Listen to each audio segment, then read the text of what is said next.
नमस्कार मंडळी.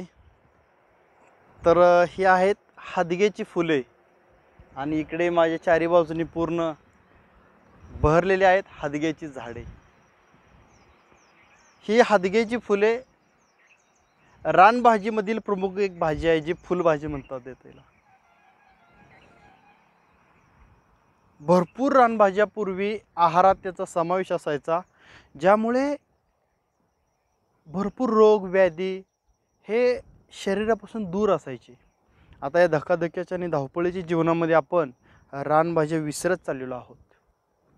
ही दिव्य अशी रानभाजी आहे. ही थोडीशी तुरट कडवट जरी चवीने असेल तर ही गुणांनी थंड आहे. वात पित्त व कफ यांचं शमन करणारी आहे.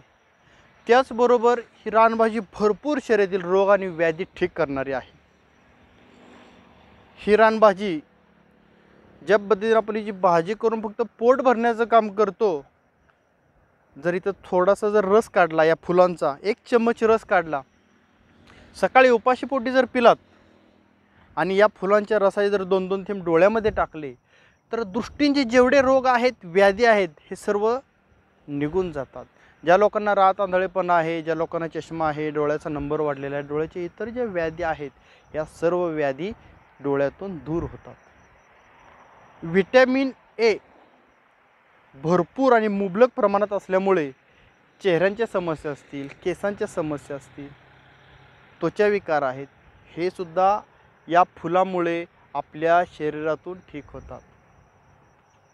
या फुलांचा रस आतील थोडेसे हे देठ आहेत हे काढून टाकायचे आणि थोडंसं पाणी घेऊन जर हातावरती जरी थोडंसं चोळलं तर या फुलांचा रस निघतो. हा रस डोकेदुखीवरती सुद्धा खूप गुणकारी आहे.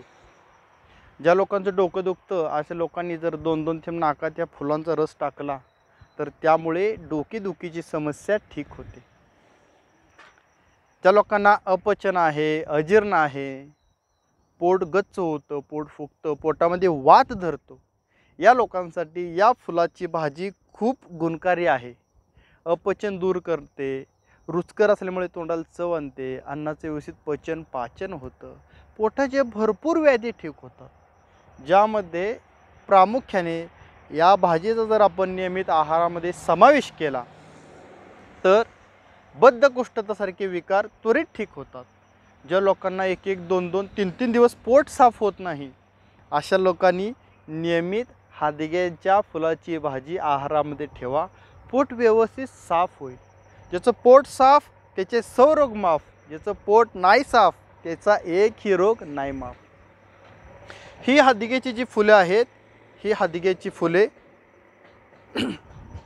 व ह्याची पानं ही थोडीशी मूत्रल आहेत, ज्यामुळे शरीरामध्ये कोठेही सूज वाढली असेल, सूज आली असेल तर ही सूज घालवण्याचं काम या फुलांचा व पानांचा रस करतो. या झाडाची साल तेवढीच गुणकारी आहे, या झाडाची मूळ तेवढीच गुणकारी आहे. या झाडाची शेंग कोवळी असताना हिची ही भाजी करून खाल्ली जाते. ही तुरट व थोडीशी कडवट असल्यामुळे शरीरामध्ये इन्सुलिन व्यवस्थित सिक्रेट होतं, ज्यामुळे मधुमेह असणाऱ्या लोकांसाठी हादग्याची फुले गुणकारी आहेत. शरीरातील शुगर साखरेचं प्रमाण नियंत्रणात ठेवण्यासाठी हादग्यांची फुले खूप गुणकारी आहेत.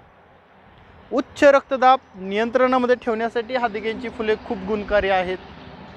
त्याचबरोबर हादग्याची फुले व त्याची पाने, या पानांचा जर 2-2 चमचे रस सकाळी उपाशीपोटी घेतला, यकृताचे कार्य सुधारते, ज्यामुळे यकृताचे जे छोटे छोटे विकार आहेत, कावीळ असेल, यकृतामुळे अपचन अजीर्ण यासारखे विकार असतील, लिव्हर सोरिसिससारखे विकार हादग्याच्या फुलांच्या रसातून किंवा पानाच्या रसातून दूर होतात.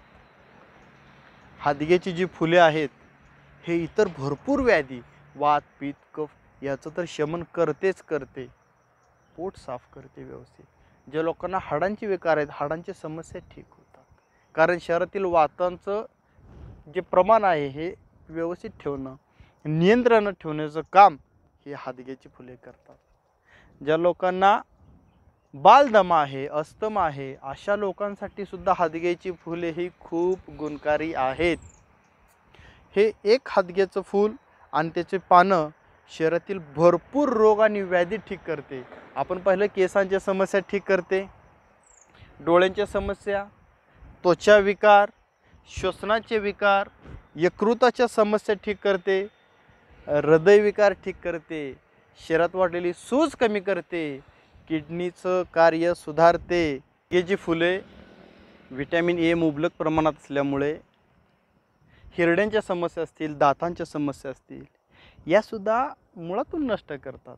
ज्या लोकांना हिरड्यातून रक्त येतं, ज्या लोकांना दात हलायला लागलेले आहेत, दात लूज झालेले आहेत, जर एक पान घेतलं, हे फूल घेतलं किंवा पान असेल, पानं घ्या, थोडीशी चोळायची पेस्ट बनवा आणि ती दातावरती लावा. 5 मिनिटं थांबा, नंतर चूळ भरा. यामुळे ज्या लोकांना हिरड्यातून वारंवार रक्त येण्याची समस्या ही ठीक होते. जे दात हालतात ते दात मजबूत होतात. बरं, एवढ्यासाठीच आहेत का? या हादग्यांच्या फुलांचा वापर अजून छोट्या छोट्या गोष्टीसाठी होतो.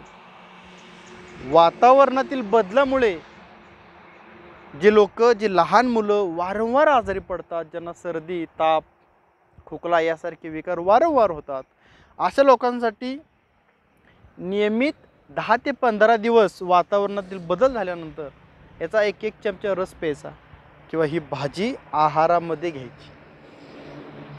ही भाजी महिलांसाठी वरदान आहे. कारण महिलांच्या ज्या मासिक पाळीच्या समस्या आहेत, या मासिक पाळीच्या समस्या अनियमित येणं, अंगावरून कमी प्रमाणामध्ये जाणं किंवा वारंवार जाणं हे ठीक करते ही हादग्याची फुले आणि ही त्याची भाजी. त्याचबरोबर केसांचे विकार असतील, केस गळतात, टक्कल पडलेला आहे, केसामध्ये कोंडा आहे, केसामध्ये खाज येते, त्यासाठी याचा रस खूप गुणकारी आहे.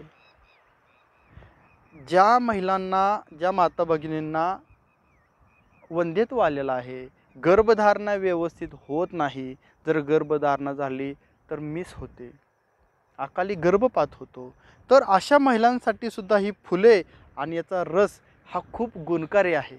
महिलांसाठी हे नारी संजीवनीप्रमाणे काम करते. तर ही हादग्यांची फुले आपण आहारामध्ये ठेवून सर्व माता भगिनी आपल्या तक्रारी ज्या आहेत ह्या ठीक करू शकतात. भरपूर व्याधी आणि रोग ही हादग्याची फुले आणि यासारख्या इतर रानभाज्या आपल्या शरीरातून दूर करतात आणि आपल्याला निरोगी आरोग्य जीवन जगण्यासाठी मदत करतात.